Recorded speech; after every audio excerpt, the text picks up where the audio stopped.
My name is Lisa, and this is my daughter Leah. And I want to thank you all for coming. And I want to thank Rachel for having us here. We spoke last year. I don't know if any of you had 7th graders last year, but we spoke here last year.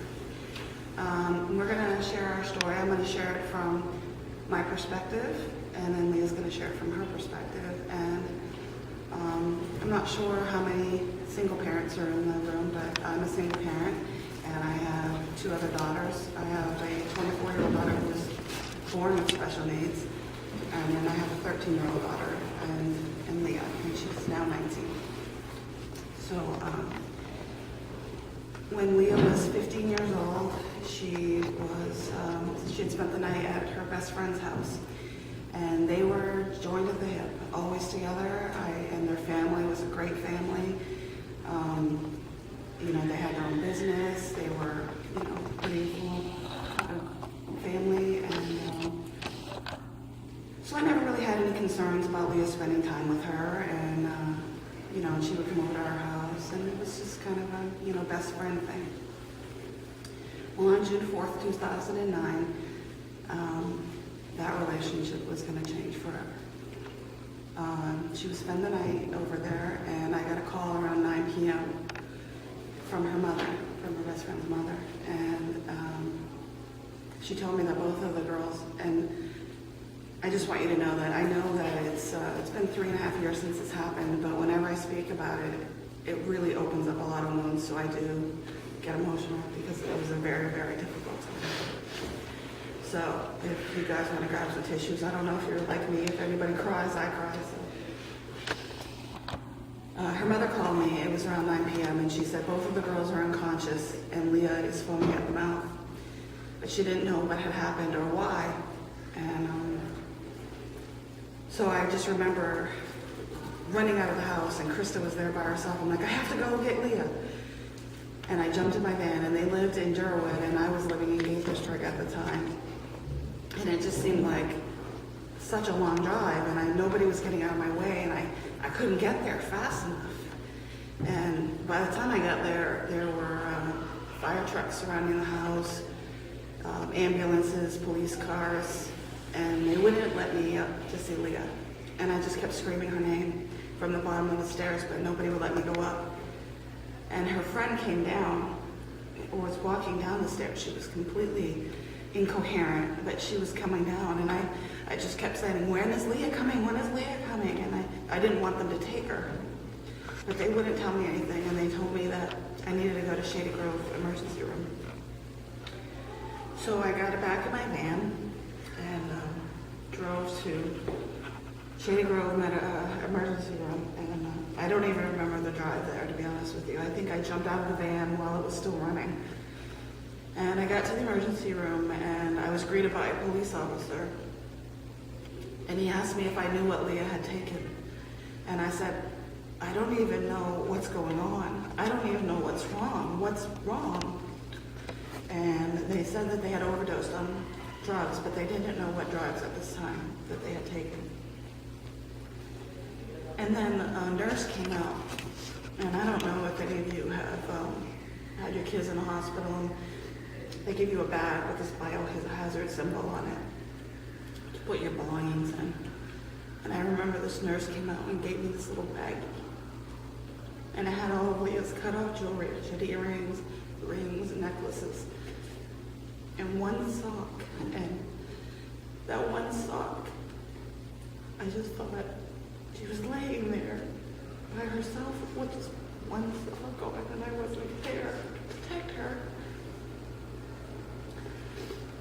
So there was a flurry of activity, and I remember there was like this hospital liaison, and he ran into her friend's room and said, if you don't tell us what you took, your friend is going to die. And I thought that they were just saying it because they wanted, to scare her.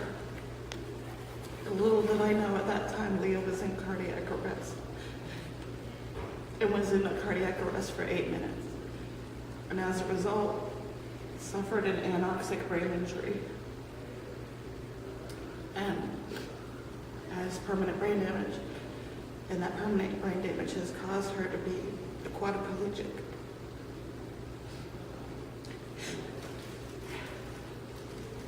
Before this accident, Leah was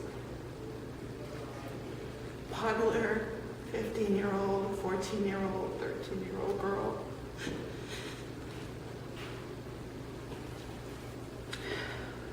When they finally let me see Leah, she had tubes coming out of her, and she was swollen. Her whole face was swollen. She didn't look like her. She didn't look like my daughter. And they airlifted her to Children's Hospital, where she would spend 3 months in the intensive care unit on life support. They didn't think she was going to survive the first 72 hours. When she survived the first 72 hours, they didn't think she'd have any quality of life. And when she surpassed that, they said that she wouldn't ever walk again or talk again. Well, she obviously overcame the talking and all of the other things, and we still don't know if she'll ever walk again. She suffered a lot of damage to the left side of her, the right side of her brain, so the left side of her body she can't move it at all. She can feel everything. She can feel her legs and she can feel her hands and her arms, but she just can't move. I can move a little, but it's weaker on this side. Okay, shh, not your turn.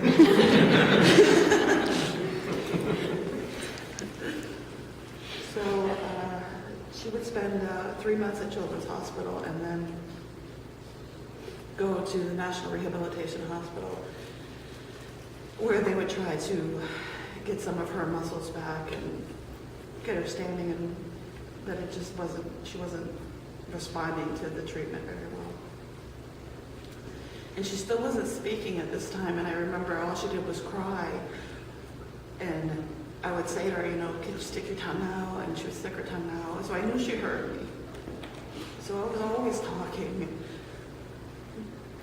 telling her how much I loved her and everything was going to be okay.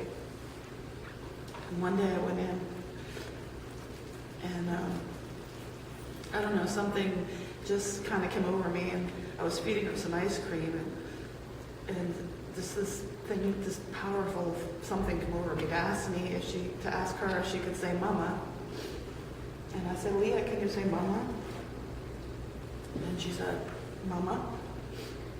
Of course, at this point, I thought I was having a nervous breakdown, so I asked her to say it again. And she said, mama.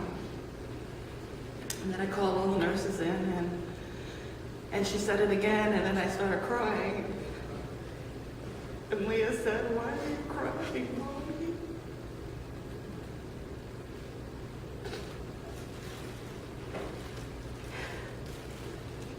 And she didn't even know why she was there.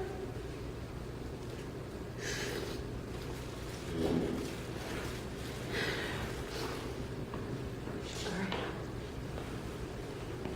So,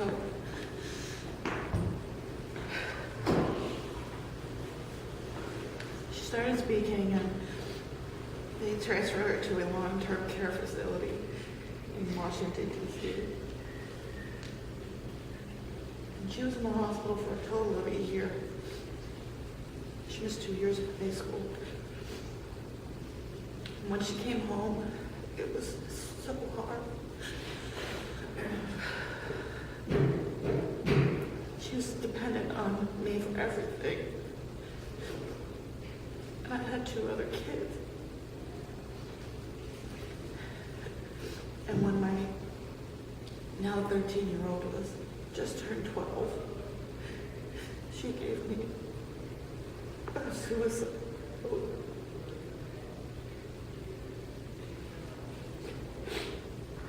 This is new from last year. She said she was tired of being the only able-bodied kid in the house. And the reason that I share that with you is so when your parents are hounding you when you get older, and they're going to, because you're going to want to go do things, and you're not going to want them with you. And they're going to be, where are you going? Who are you going with? Do I know the parents? I want the parents' phone number. I want to know who, And the only reason that they want to know that information is because they want to protect you. They love you so much that they don't want anything to happen to you. I used to do it to Leah all the time, and she used to get so mad at me. And she still ended up getting hurt, and I still couldn't protect her. So, when you make a decision, no matter if it's a good decision or a bad decision, it affects more than just you. You may think that, oh, if I do this, it's not going to matter to anybody else. It'll just affect me.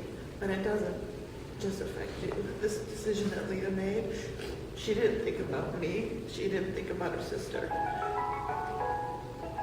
that you? I hope not. Wow. I'm so sorry. She was and it affected all of us. It affected me. It affected her sisters. Leah went back to high school last year and has been on a modified high school curriculum and has worked really, really, really hard. And is going to graduate in May of this year, 2 years behind her peers and classmates. And I believe now, and as hard as it's been, but I believe that all of this happened for a reason. And it's been challenging, and some days have been more challenging than others, but I believe that Leah and our family suffered this tragedy so we can share with others our story. So that maybe if you guys are faced with the same decision, and you're gonna be, I know it's hard to believe that right now you're gonna get into high school and because Leah started in middle school. She was exposed to drugs and alcohol in middle school, 7th grade, same grade that you were in.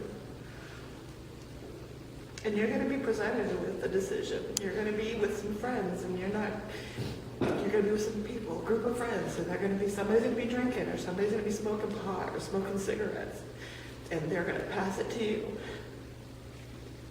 And that's when you have to say, I'm good. Because even though you think nothing can happen to you, Leah is here to show you that something can happen to you. So some of you may remember Leah when you're faced with that decision, some of you may not, but I really hope that you do when you're faced with any kind of decision that alters your state of mind. So I'm done crying. I'm gonna let Leah speak it out, and she can tell you what it was like as a teenager going through it. Well, I remember second grade, like I would tell my friends, I had a friend that was like being exposed to marijuana and like alcohol and stuff, and I remember saying like, don't do that, it's not good, you shouldn't do like smoke or drink, You know what? I don't think I told them what you overdosed on today. She was, I'm sorry. She had been smoking a lot of pot that night, and her best friend, that's why I meant it, that's why I was telling you about her family and the background. Her best friend's nephew was living with them, and I didn't know this at the time, but he just got out of prison for distribution and possession of narcotics, and he gave her friend heroin, and they snorted it. And I know that some of you parents are thinking heroin, because when I first heard about it, I was like, heroin? That's like back in the 60s, that's Janis Joplin time, that's shooting up in your arm in the back of an alley kind of drug. But I am here to tell you, since we have started and since this has happened, there is a humongous heroin problem in Montgomery County. humongous. You don't hear about it because the schools want to brush it under the carpet. But it's out there, it's cheap. Kids get addicted to pills, and heroin is a cheaper version of Oxycontin. Oxycontin is just a synthetic version of heroin. So these kids can get it for really, really cheap. And this particular guy was trying to get 2 more customers. And as a result, paralyzed one of them for the rest of her life. So I felt like when I first found out about it that I was like living under a rock. You know, I just remember when I was a kid, it was alcohol and marijuana, you know. Now it's alcohol and marijuana and crack and meth and ecstasy and heroin and so many new bath salts. There's just so many new drugs out there now, and the kids are going to be faced with at some point in their school career, they're going to be faced with one of these drugs or more. And I know that when you look at them and you see, you know, they're just such babies right now, and they are. And it's not fair what they're exposed to. It's just not fair. Because Leah was a good kid. She worked hard. She was in accelerated math and science. She was a good kid. So, that's it. Okay, sorry. Yeah. Well, I just remember in 7th grade, I was so against all of that, and I could never have seen myself get into what I've gone into. Like, I think by 8th grade is when I sort of got swept away by, you know, having lots of friends, going out to the movies, doing this, sleeping over, and I sort of let, like, status get the best of me. And by 9th grade, I had to push it even further. I think by summer of 8th grade to 9th grade was the first time I had tried marijuana. And like, I thought I was being cool, and like, you know, it changed my state of mind, and I thought it was like something cool, and little did I know, it was probably, it's like one of the dumbest things you could do. Because when you're high, you know, you think you're in this ultimate world,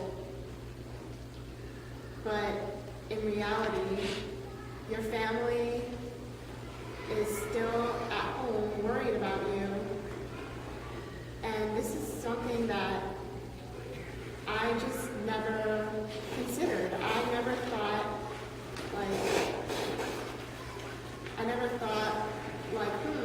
what's my mom doing? What's my little sister doing? And I regret that so much. Like, I just wish I could go back and like slap my old self in the face and be like, don't, Leah, you're so stupid. But I guess I'm still here to tell you guys, you know, before anything as like this, like a wheelchair, like brain damage, like ruining or death, like putting so much,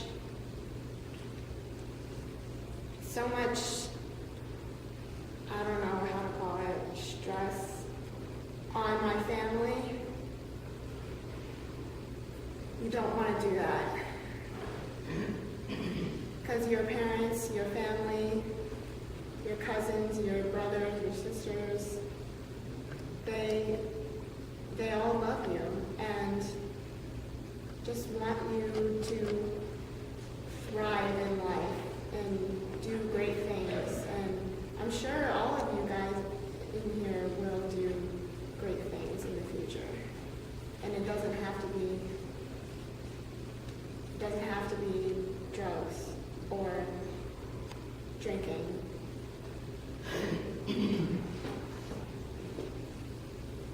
I know that all those friends that I sort of came to know throughout 8th grade, throughout 9th grade, that I thought were like the coolest thing, and they were like the best people to go like hang out with and have fun with. They all are very involved with themselves and could care less that I died and came back and I am paralyzed, and they don't have time to wait up for a girl in a wheelchair, and they all sort of drifted off into their own world. And it's sad because none of them are going to realize what I have realized, how special life is, how special each moment you have to just get up and stretch your arms and like run up to your parents and just give them a big hug, how special that is. And I'm glad that I at least realize that now, and none of my friends that I don't see anymore, they aren't going to see that. And I want you guys to see that life is, every moment of life is very special. Each breath you take is like a second chance to do something amazing with your life. And I just want the best for you guys. I can see myself in you guys. I can see when I used to be all cute and innocent and I was like, I'm never gonna do any of that stuff. But you will be presented with it. And maybe your friends will be like, hey, let's go. Like, it would be cool if we, like, you know, go drink and, hey, go steal your parents, go in your parents' liquor cabinet and go get some. You know, let's go get drunk, you know. Just from that you should just turn away from that whole lifestyle, and remember how much your family loves you. And if you have like little brothers and sisters, they look up to you, and you have older brothers and sisters, they love you, and they want you to grow up and not make the same mistakes they did.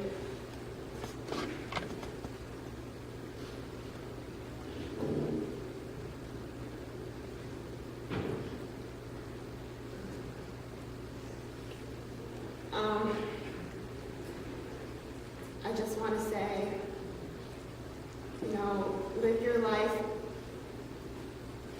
sober, and don't let that world sweep you away, because it won't bring you anywhere.